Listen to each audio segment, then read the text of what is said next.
लखनऊ से लेकर दिल्ली तक बहुत सारे लोग ये आशंका जता रहे थे कि अगले लोकसभा चुनाव में यानी 2024 के चुनाव में शायद अखिलेश यादव उतनी मजबूती से चुनाव नहीं लड़े, वो दमखम नहीं दिखाएं। कहीं ना कहीं उनकी टैक्टिक अंडरस्टैंडिंग हो जाएगी बीजेपी से, क्योंकि उन पर सीबीआई की जांच का खतरा मंडरा रहा है। और जिस तरीके से विपक्ष के बड़े बड़े नेताओं ममता बनर्जी से लेकर लालू यादव के परिवार तक सीबीआई और ईडी जैसी एजेंसियां पहुंच गई हैं, तो यहाँ भी इस तरीके की बातें कही जा रही थी कि अखिलेश यादव के बारे में भी कि जब चाहे बीजेपी की केंद्र सरकार उनको भी अपने लपेटे में ले सकती है। इसीलिए ये जो 80 लोकसभा सीटें हैं यूपी में दांव पर अगले लोकसभा चुनाव के लिए, उसमें इस बार मुकाबला एक तरफा हो सकता है, क्योंकि अखिलेश यादव उतनी मजबूती से लड़ेंगे नहीं। लेकिन जैसे ही मैं लखनऊ पहुँचा और सुप्रीम कोर्ट से खबर आई, उसने कहानी में ट्विस्ट ला दिया है। और इस तरह की आशंका इसीलिए जताई जा रही थी अखिलेश यादव को लेकर, क्योंकि पिछले साल के दिसंबर महीने में 5 तारीख को सुप्रीम कोर्ट ने ये कहा था कि वो तय करेगी, सुप्रीम कोर्ट देश की सर्वोच्च अदालत, कि अखिलेश यादव के खिलाफ जो क्लोजर रिपोर्ट लगाया है सीबीआई ने आय से अधिक संपत्ति के मामले में जांच को लेकर, वो कोर्ट बाद में तय करेगी कि क्या इसे बंद किया जाए या फिर नहीं। उसके बाद से ही ये कहानियां रची जा रही थी। बीएसपी की तरफ से ये दावे किए जा रहे थे कि एक तरीके से समाजवादी पार्टी और बीजेपी में मैच फिक्सिंग हो गया है, बीएसपी ही प्रमुख विपक्षी पार्टी है बीजेपी के खिलाफ यूपी में। इस तरह की कहानियां कही जा रही थी। लेकिन अब जाकर खबर आई है, और वो बहुत बड़ी खबर है, कि अखिलेश यादव को सीबीआई से राहत मिल गई है। सुप्रीम कोर्ट से उन्हें एक बहुत बड़ी राहत मिली है। नमस्कार, मैं हूं पंकज झा और आप मेरे साथ देख रहे हैं अंदर की बात। आज अंदर की बात का ये एडिशन लखनऊ से, हम 1090 चौराहे पर हैं। मैं यहाँ से राजनीति की कई चीज़ें देखता रहा हूँ, उस बात का गवाह रहा हूँ, और आज भी एक बड़ी खबर को होते हुए देख रहा हूँ और उसका गवाह भी हूँ। ये कहा जा रहा था कि भाई अखिलेश यादव कैसे मजबूती से लड़ेंगे, उन पर तो सीबीआई जांच की तलवार कभी भी आ सकती है। कभी भी बीजेपी की जो केंद्र सरकार है और यूपी की सरकार यानी डबल इंजन की सरकार उनको लपेटे में ले सकती है।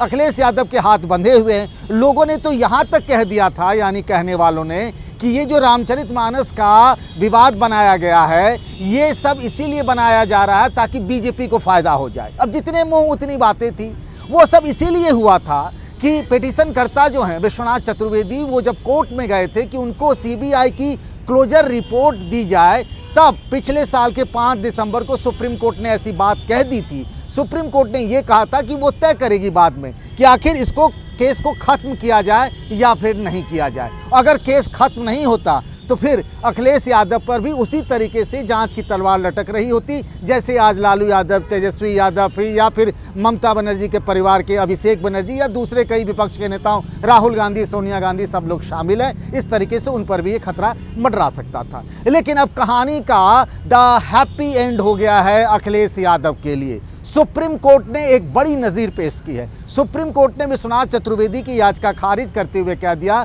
कि ये जो क्लोजर रिपोर्ट है उसकी कॉपी उनको देने की ज़रूरत नहीं है, ये मामला यहीं ख़त्म किया जाता है। अखिलेश यादव की तरफ से राज्यसभा के सांसद, हालांकि वो निर्दलीय सांसद हैं, समाजवादी पार्टी के समर्थन से बने हैं, देश के जाने माने वकील और पूर्व कांग्रेसी नेता कपिल सिब्बल ने उनकी तरफ से पैरवी की। उन्होंने कहा, जब सीबीआई ने क्लोजर रिपोर्ट 2013 में लगा दी है और कह दिया कि इसमें आगे से जांच का कोई मामला नहीं बनता है, तो फिर इस मामले को क्यों उठाया जा रहा है। कपिल सिब्बल की बात को देश की सर्वोच्च अदालत ने माना और ये खबर आई, और अखिलेश यादव के लिए भी एक तरीके से बहुत बड़ी राहत की खबर बताई जा रही है। आपको बताऊं, हुआ यूं था कि साल 2005 की बात है, विश्वनाथ चतुर्वेदी ने पिटीशन फाइल किया सुप्रीम कोर्ट में ये कहते हुए कि मुलायम परिवार, मुलायम सिंह यादव, अखिलेश यादव, शिवपाल यादव, मुलायम के दूसरे बेटे प्रतीक यादव, अखिलेश यादव की पत्नी डिम्पल यादव, इन सब ने आय से अधिक संपत्ति अर्जित की है। उसमें उन्होंने कई प्लॉट का लेखा जोखा दिया। मैं जहां खड़ा हूं यहाँ से कुछ ही दूरी पर, मुश्किल से 300 मीटर की दूरी पर कई सारे प्लॉट्स हैं विक्रमादित्य मार्ग पर। उसको लेकर इटावा में जो उनकी संपत्ति है उसको लेकर ये कहा कि इनकी जितनी आय नहीं है उससे अधिक संपत्ति इन्होंने अर्जित की है, इसीलिए इनके खिलाफ सीबीआई की जांच होनी चाहिए। उस वक्त जब ये पिटीशन फाइल की गई थी 2005 में, तब केंद्र में यूपीए की सरकार थी। उसके बाद 2007 में, यानी मैं यूपीए की बात कह रहा हूँ, तो यानी कांग्रेस की अगुवाई वाली सरकार थी। 2007 में सीबीआई की जांच के आदेश दे दिए गए और उसके बाद 2013 में क्लोजर रिपोर्ट लग गया कि इन लोगों के खिलाफ आय से अधिक संपत्ति का मामला नहीं बनता है। और उसके बाद ये फिर से कोर्ट कचहरी में पहुंचा कि भाई सीबीआई ने जो ये क्लोजर रिपोर्ट दिया है वो क्लोजर रिपोर्ट पिटीशनकर्ता को यानी याचिकाकर्ता को दी जाए। यानी एक तरीके से कोशिश ये की जा रही थी कि बदले हुए वक्त और हालात में फिर से इन लोगों के खिलाफ यानी मुलायम परिवार के खिलाफ सीबीआई जांच शुरू कर दी जाए। लेकिन आज सुप्रीम कोर्ट में खुद चीफ जस्टिस चंद्रचूड़ ने इन बातों को खारिज कर दिया और कह दिया कि जब सीबीआई एक बार कह चुकी है, क्लोजर रिपोर्ट लग चुका है, तो अब इसमें आगे इस मामले की जांच की कोई ज़रूरत नहीं है। तो आज सोचिए कि यूपी की राजनीति से बहुत बड़ी खबर है। क्यों कहा जाता रहा? आप जानते हैं मायावती पर भी सीबीआई का फंदा है। अखिलेश यादव पर अगर जांच हो जाती तो एक भी सीबीआई का उन पर भी फंदा हो जाता। और जब इस तरीके की जांच एजेंसियां काम करती हैं तो जो नेता होते हैं, जो पार्टियां इसमें इन्वॉल्व हो जाती हैं, नेता इन्वॉल्व हो जाते हैं, उनके लिए परेशानी का सबब तो हो ही जाता है।